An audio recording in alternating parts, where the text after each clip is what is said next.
श्रीमद् सद्गुरु सरकार की,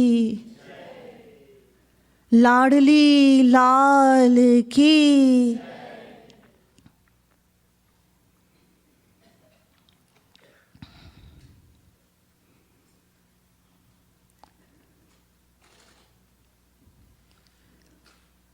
दिवाकरी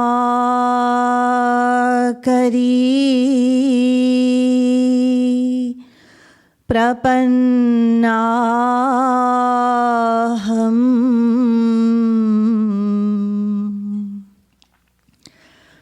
गुरु पादारविन्दयोः तस्य प्रेरणया तस्य दिव्यादेशं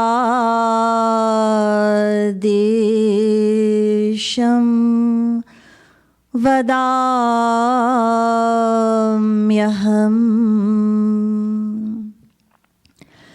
मन्नाथः श्री जगन्नाथो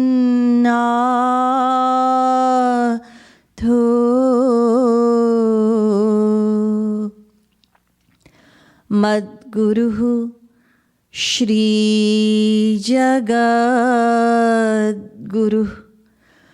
मदात्मा सर्वभूतात्मा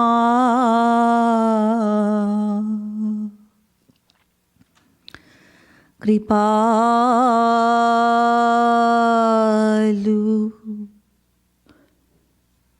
गुरवे नमः। हृदम्भोजे कृष्णः सजलजलदश्यामलतनुः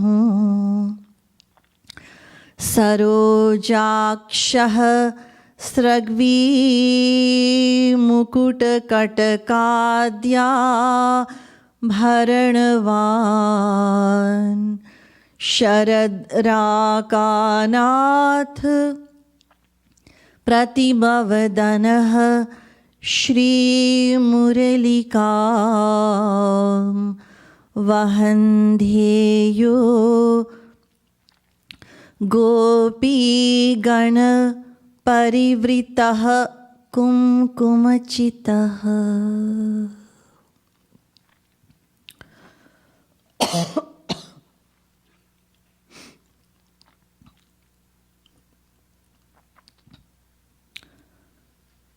यो ब्रह्माणं विदधाति पूर्वं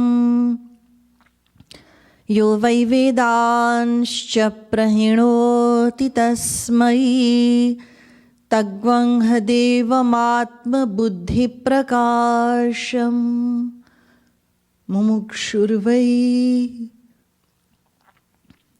शरणमहं प्रपद्ये।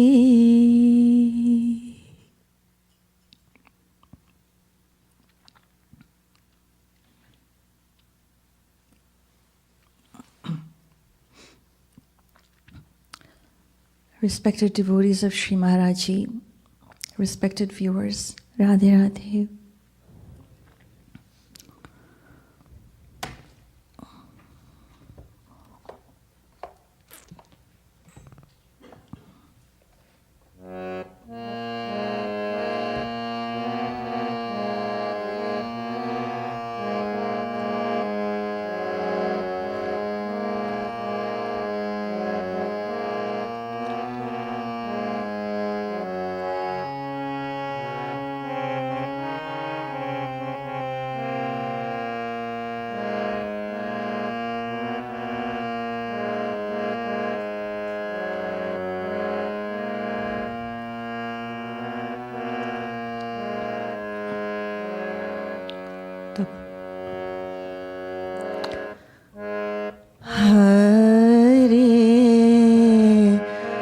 Ram,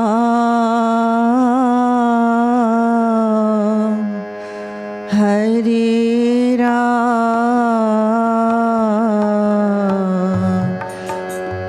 Ram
Ram,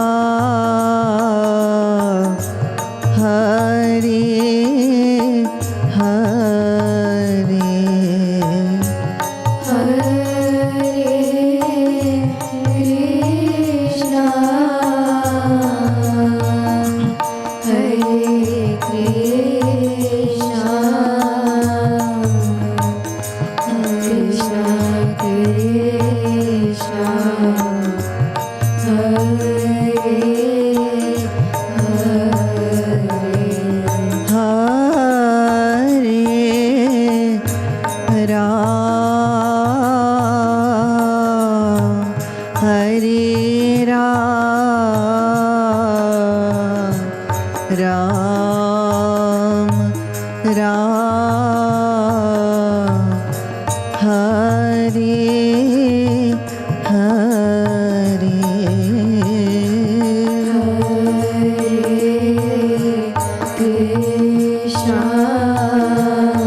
श्रीमद् सद्गुरु सरकार की।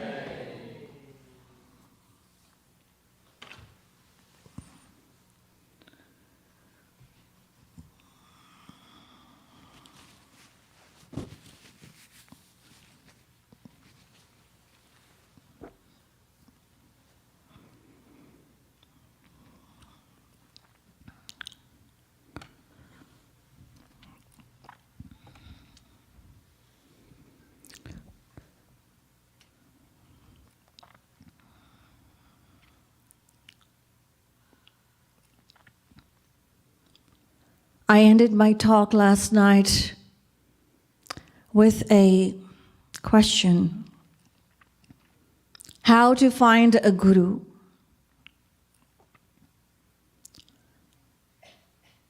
I mean, a true guru. How to find a true guru.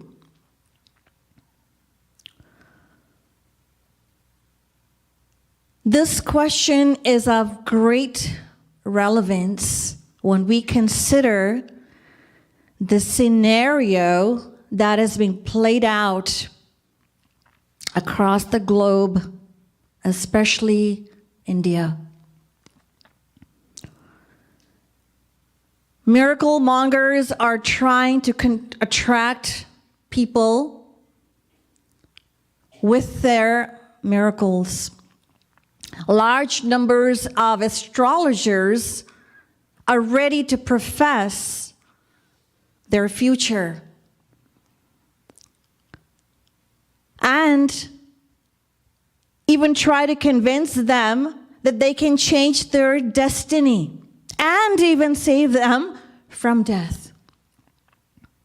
Hearing their sweeping claims, the naive and innocent people, often desperate for answers and quick fix solutions, they're allured and ultimately they lose their wealth as a result. Self-appointed guides can be seen mumbling all kinds of mumbo jumbo into their ears.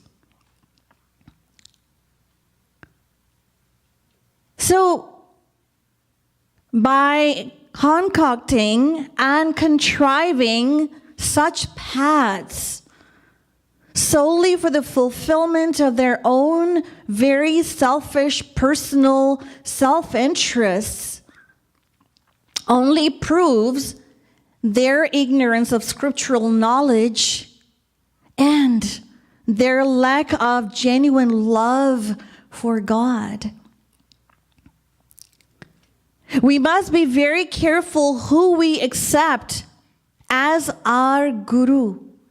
We must make sure that such a person, a personality, is in fact God realized and is one who possesses mastery over all the scriptures, because only such a personality is capable of imparting divine knowledge in ways that we can understand, so that we can comprehensively overcome or dispel the darkness. It can be dispelled. And not only that, such a true personality will also grace us with divine love after our heart is fully purified through selfless, exclusive, and uninterrupted devotion. So the question is, how can we find such an illuminous and sublime saint? How? So the answer is only one, and everyone is qualified to practice it. Cry out piteously from the bottom of your heart to the Lord. Pray to Him that He may make a way, open a way, a path for you to be able to meet such a genuine, God-realized personality. Our scriptures tell us, in fact, that there are two contradictory statements about this. On the one hand, the scriptures say that it is only through the grace of God that an individual soul meets a saint. On the other hand, the scriptures say that one meets a saint as a result or as an outcome of their meritorious actions. Sri Maharaji tells us that both are correct. Both are correct. due to our meritorious actions, do not be deceived by an impostor. We have to remember, it is important to note here that the actions that we performed over the course of our infinite lives cannot, on their own, cannot reward us themselves. So in other words, our actions we cannot receive, or our actions cannot give us the fruits of the actions that we performed, because our actions are insentient. And also we are incapable of recollecting whatever we have done over the course of our past infinite lifetimes. In fact, it is only God who keeps a record of every action that we performed thus far. And accordingly, God rewards us. So it is only God who notes our actions and rewards us accordingly. And so it is correct to say that it is only with the grace of God that we meet a saint. So the scriptures tell us that we must place our trust, our hope, our confidence in the causelessly merciful hands of God, and pray to Him in all sincerity so that He may open a way for us to be able to meet such a genuine personality, and also a way around all those imposters. I'd like to circle back to a point I just made, and that is that a saint, a genuine saint, will impart or bestow divine knowledge upon us in ways that we can understand. And this act of a true saint is, in fact, true charity in the true sense of these words. True charity. So let us try to understand what true charity actually, really and truly means.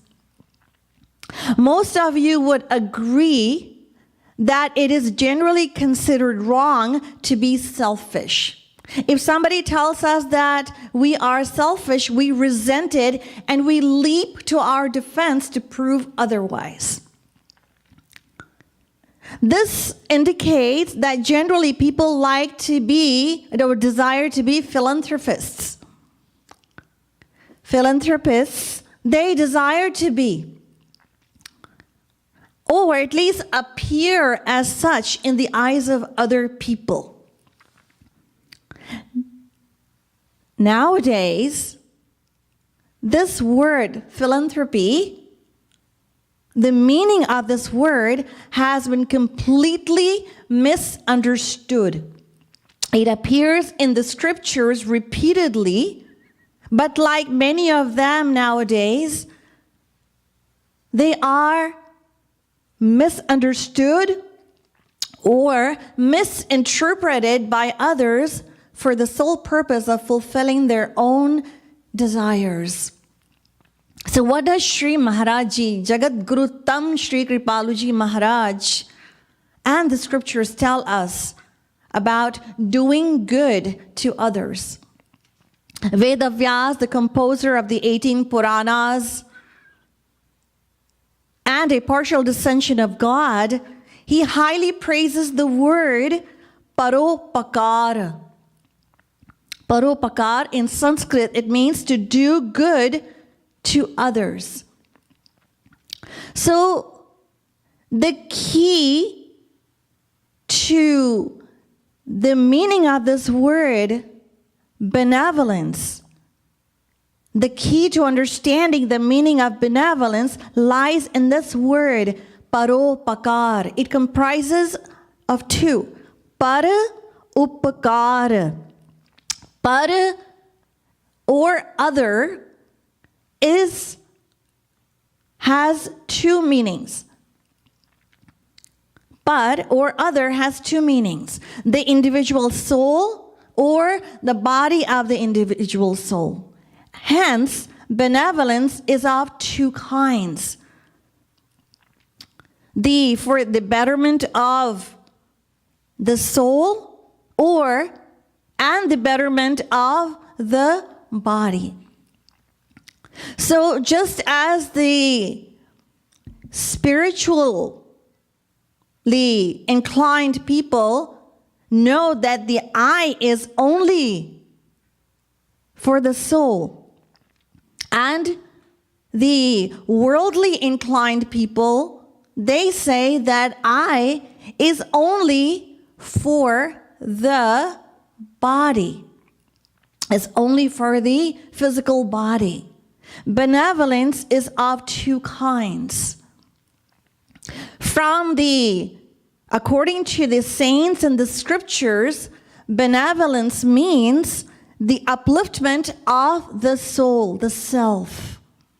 And according to the spiritually ignorant, benevolence means doing charity for the good of the physical body. By material betterment, we mean doing things like making a donation, offering money financially to the poor or the destitute, and providing clothes, food, shelter, amenities, and so on to comfort those in need. To comfort those in need. And while this is a noble cause, of course, worthy of our support and praise, but benevolence solely directed to the betterment of the physical body will prove to be detrimental to the soul. How so? Let me illustrate with an example. Once upon a time, there was a king who, despite his luxurious lifestyle, was always unhappy and not content. So one day he came across a servant, and the servant was working away and singing happily while he worked. So this fascinated the king, and he thought, why he, as the ruler of the kingdom, of the land, was gloomy and unhappy, while a lowly servant had so much joy. So he asked the servant, "What is it? Why are you so happy?" So the servant said, "Your Majesty, I'm just a servant, you know. My family and I really don't need much, just a roof over our heads and some warm food to fill our bellies." So this answer of the servant did not satisfy the king. And so later that day, he sought the advice of his most trusted advisor. And so after listening to the woes of the king and the story of the servant, the advisor said, "Your Majesty, it appears that this servant has not yet been made part of the Club 99. So Club 99, what exactly is that? So the advisor said, "Your Majesty, to find out what the Club 99 is, put 99 gold coins in a bag and leave it at his doorstep." So when the servant came home and he found that bag at his doorstep, he brought it inside. And of course, when he opened it, he let out a shout of joy because he saw all those gold coins. And so what did he do? He started to count them. And so he counted them several times. At last, he was convinced that there were only 99 gold coins in that bag. And he was wondering why. What happened to that 100th gold coin? There's no way that anyone would just put 99. They would have definitely put 100. But he knew that there were only 99. Because that one last coin was elusive. So what happened? He decided that he was going to have to work harder than ever to get that last coin, to make his collection. So what happened? The servant, he started working harder than ever. He stopped singing. He was horribly grumpy. He was cascading his family for not helping him make that coin or to get that coin. So seeing this drastic transformation, the king was puzzled. And so again, he sought the advice of his advisor, who told him that, "Oh, Your Majesty, the servant has now officially become a part of the Club 99. And Club 99 is a name that is given to those people who have enough to be happy, but they're never content. They're never content because they're always striving for and chasing after that one last thing that they ignorantly think will make them happy and content forever." So reflecting on this example, it is a well-known fact that desire only increases upon the acquisition of material wealth, and we know this from our own personal experience. And so say the scriptures, right up to the abode of Brahma. So if you have more worldly wealth, it does not mean that you're going to be happier.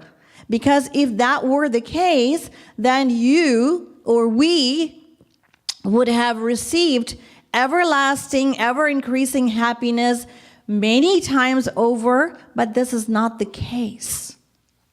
This is not the case. This has not happened so far. It is not the case. So the surprising thing is that even though we know this to be the truth, very few of us reflect on this and seek the alternative. So there is no one who can be content or experience peace and satisfaction. There's no way upon the acquisition of material wealth. It is not possible. So this obsession, akin to a disease, extends right up to the abode of the king of the celestial abodes. And as it is described in the Garud Puran, Chakrodharopi suratvam suratva labhe sakala surapatitvam, that the monarch of the entire earth covets to go to the celestial abodes.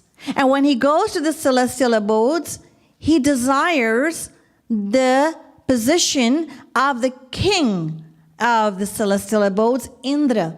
And after he becomes Indra, he desires the seat of Brahma. So, how could we ordinary souls of this world expect to attain happiness when the king of the celestial abodes, Indra himself, is unhappy? So Sri Maharaji makes it so easy for us to understand scriptural science. And he tells us that this world around us, this existence, is in fact made of material matter. It is made of material matter, whereas we, the soul is divine. And so any amount of material prosperity, wealth cannot satisfy the soul, the divine soul. It cannot.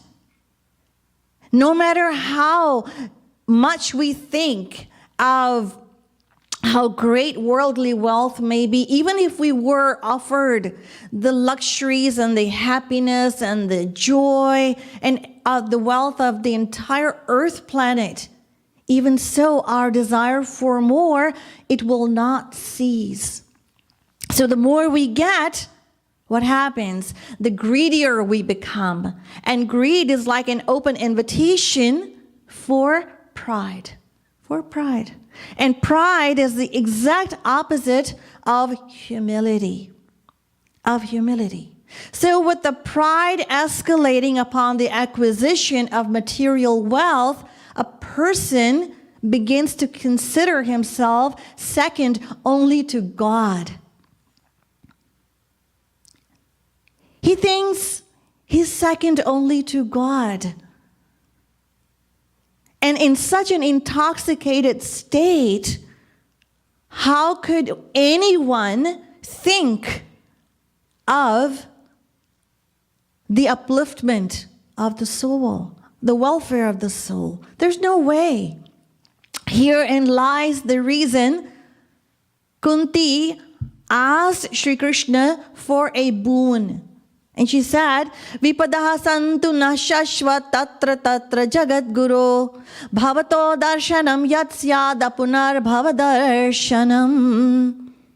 So she said, Oh Sri Krishna, if you want to bestow, grant me a boon, please give me, grant me the absence of material wealth. That is what she asked for. So our scriptures are full of examples of personalities who were under the sway of pride caused by excessive worldly wealth. Ravan, Sugriv, King Chitraketu, etc. All of these. And so their examples warn us that sensual attainments cannot and will not, are not the answer to the fulfillment of our desires. Absolutely not. And therefore, we should not expect to experience happiness. Sri Maharaj gives an analogy to describe the condition of our mental state due to this kind of obsession. So the analogy that Sri Maharaj gives us is that of a monkey. Imagine the condition of a monkey possessed by a ghost, drunk on wine, suffering from hysteria, and as if that's not enough, stung by a scorpion. So with this analogy, Sri Maharaji demonstrates the disastrous ramifications for our mind. Our mind. Because of chasing worldliness. So true charity lies in imparting knowledge about the impermanence of the world and educating and teaching people and inspiring them to develop detachment. Such knowledge seeds the understanding that our true identity is the soul. It is the soul, and it gives the tools to be able to practice spirituality in our daily life. And of course, this is only possible when the giver is genuine and the knowledge is genuine. So only a God-realized personality, a saint, can think of the welfare of humanity. With this, everything that I have just shared with you thus far, it is quite evident that it is a direct message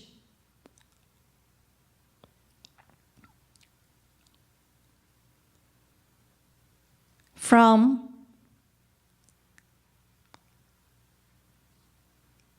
the fifth original Jagadguru of this age, Jagadguru Shree Kripalu Ji Maharaj.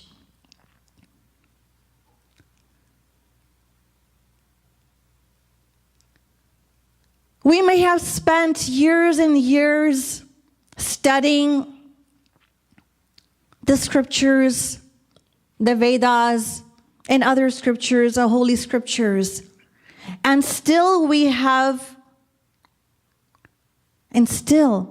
fail to comprehend them.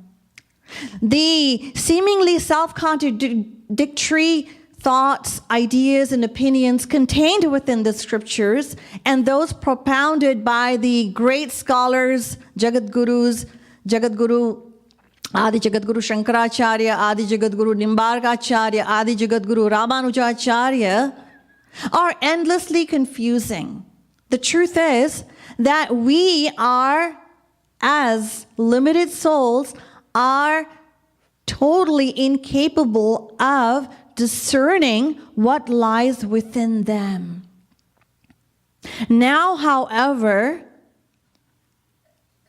the confusion that we have had over the course of infinite lifetimes has been resolved easily by our great spiritual master. Jagadguru Shree Kripalu Ji Maharaj, the utterly, supremely genius Samanvayacharya, reconciler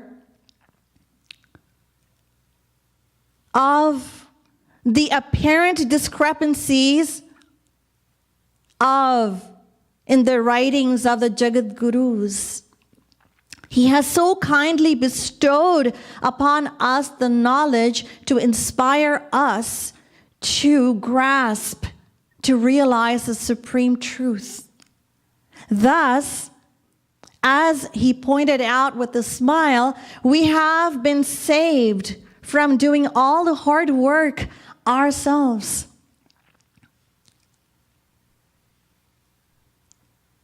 There's one point that we should make a note of. We ordinary mortals, we would not have been able to do, we would not have been able to accomplish in infinite lives or infinite lifetimes. Sri Maharaji so easily and graciously explained the scriptures' hidden meaning and brought it to us in an easy, simple, very logical explanations and easy to understand. So easy. And if he hadn't done that, then we would just go on reading book after book, beating our brains out, nurturing doubts, committing wrongs, limited to our limited understanding, because of our limited understanding of what is within those sacred texts. We would delude ourselves if we think that we could attain God merely by reading those scriptures. There's no way. But he made it so easy for us, Sri Maharaji. And any spiritual practice that we could perform, let alone God realization, would have no value. Absolutely no value without the proper understanding of the knowledge within the scriptures and the process and the practical way of doing or performing devotion and living our spiritual life. There's no way that we could have accomplished it. So, without knowledge, our practice of spirituality would be limited to performing external acts or spiritual acts such as japa, puja, etc. That would be it. So bestowing the grace of bestowing the knowledge is an unspeakably grace of God and Guru. Something that we would not have been able to attain despite our countless efforts has been handed to us by our Guru. Now it is up to us to contemplate repeatedly over and over again and assimilate the knowledge into our minds, into our heart, and apply it practically. So one's understanding of divine knowledge and how to apply that knowledge, it differs from person to person. Some are careless, while others they take it very seriously. They do. There are some devotees, souls who are fully dedicated to the Guru, having understood and accepted divine knowledge. They have submitted their heart and mind to the Guru.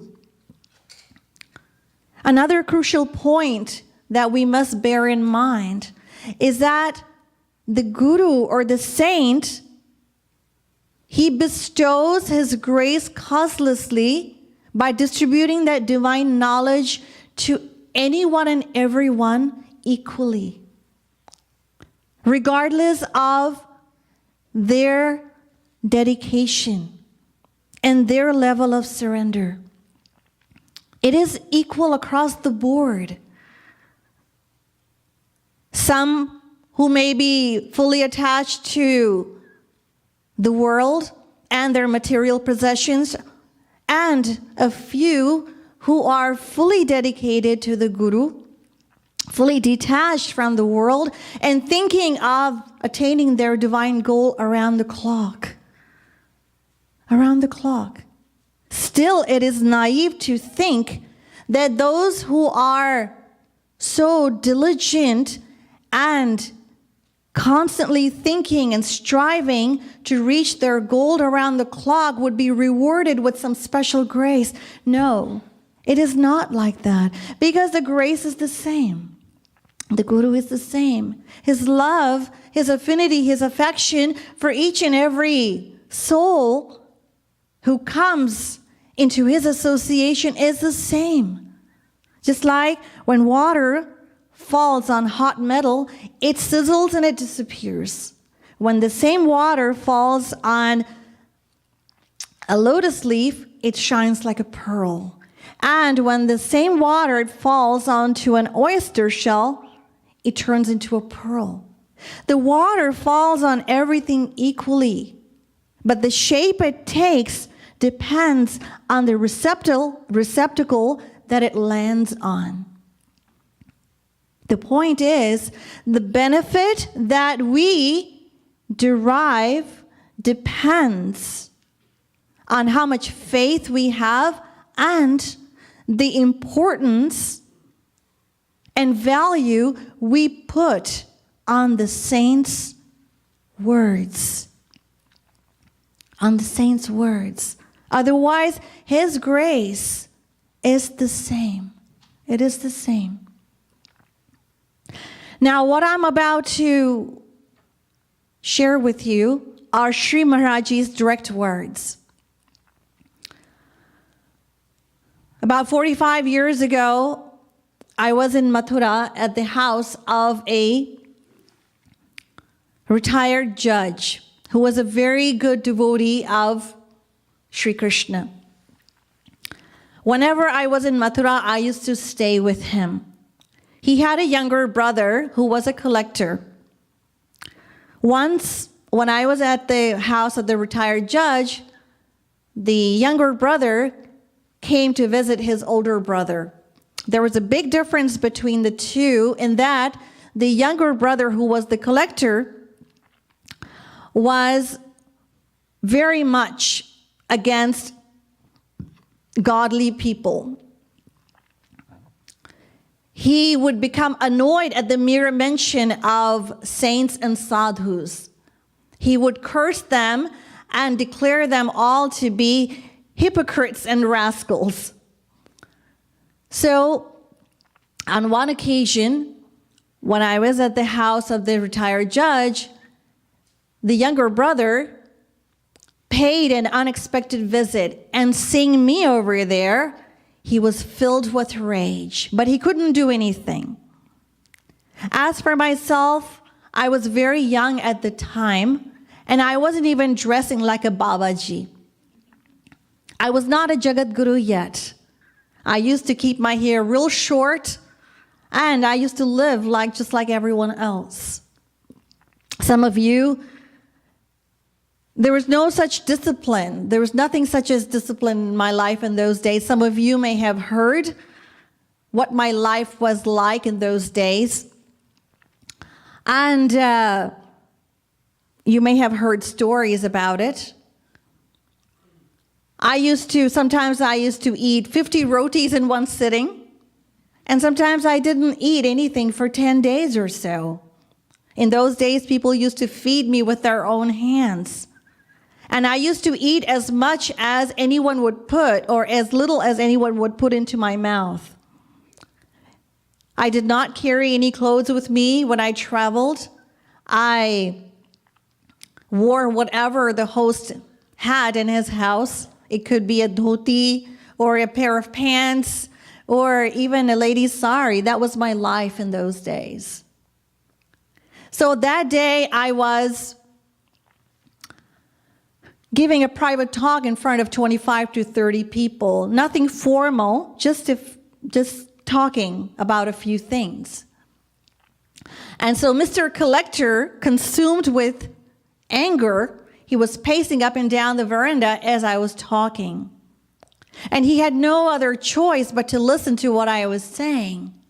And so the more he heard me, his anger began to subside.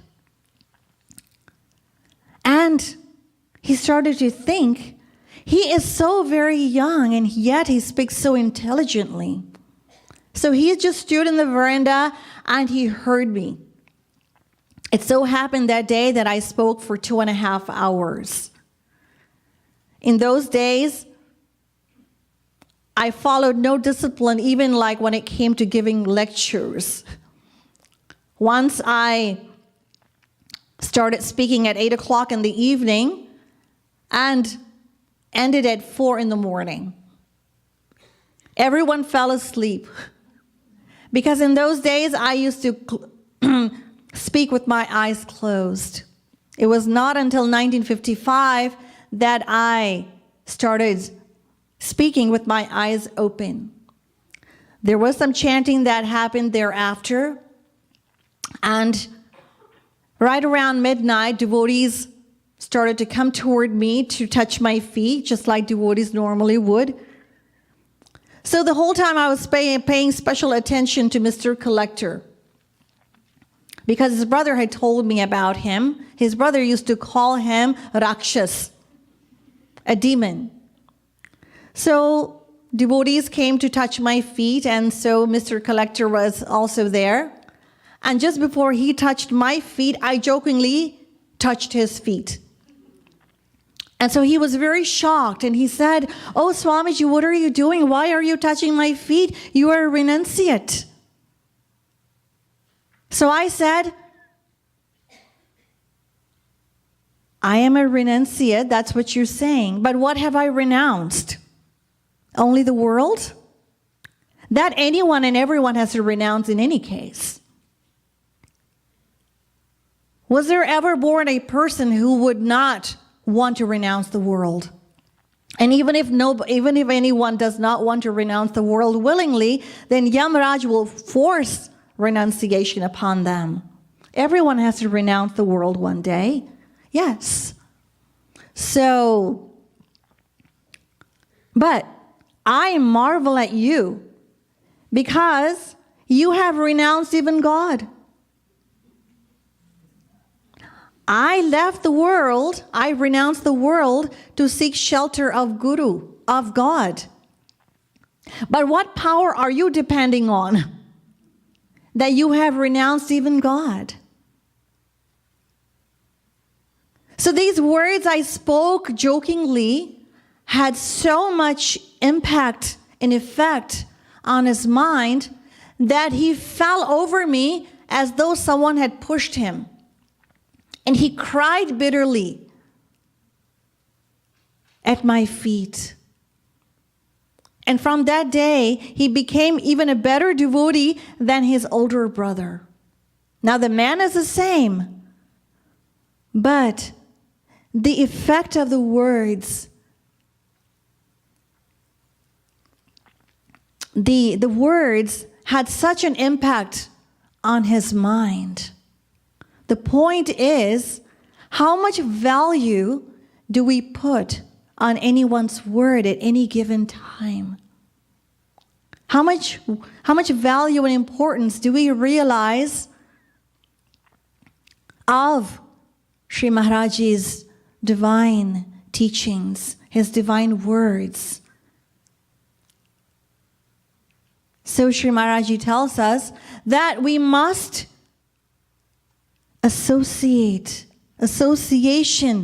time and time again, listen to divine knowledge.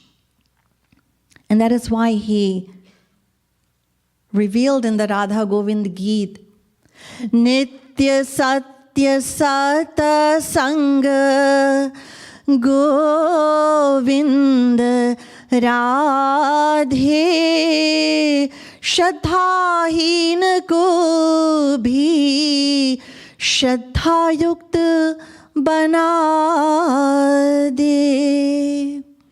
So, Nitya Satya Satsanga, by consistently and constantly associating with the satsang of Satya. Satya means the truth. What is the truth? God, his divine name, his form, his virtues, his abode, his pastimes, and his saints. Association. That even anyone who is unfaithful has no faith. That faith will be introduced in his heart and mind, and it will grow. So,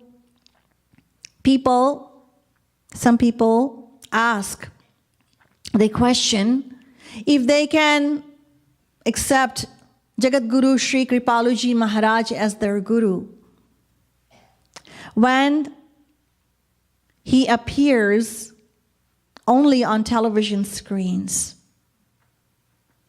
They wonder.